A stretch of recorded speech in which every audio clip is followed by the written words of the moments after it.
When Manchester opened the front door, stagnant and musty air wafted out that, thankfully, hadn't yet mingled with the stink of death.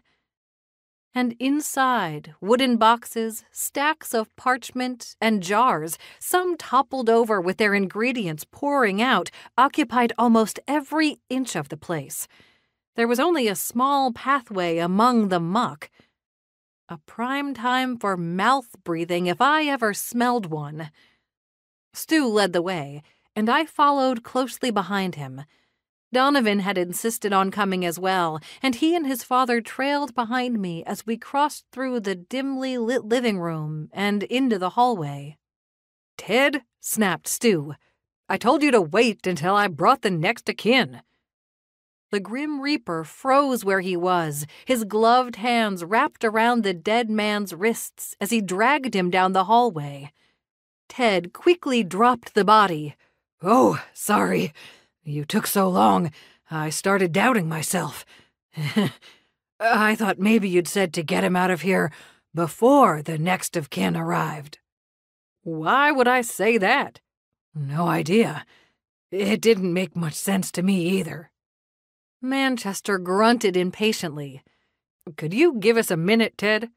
"Sure thing."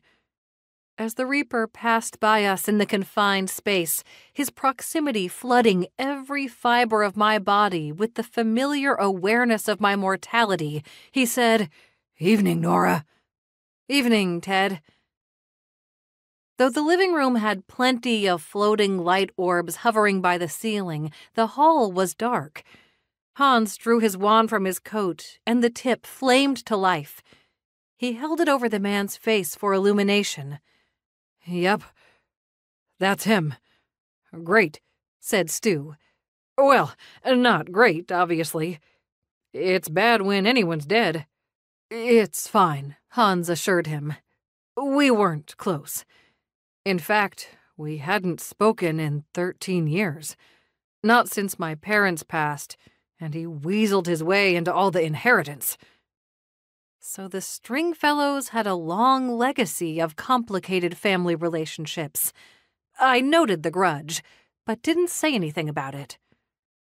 "Let's chat more where there's some fresh air," Donovan suggested, and no one raised objections.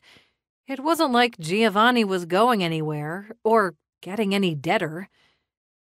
As we emerged into the cold night air, I tugged my coat closer, but was still grateful to be out of that claustrophobic mess. "Still not yet," Stu said, as Ted saw us leave and took it as his cue to start the cleanup.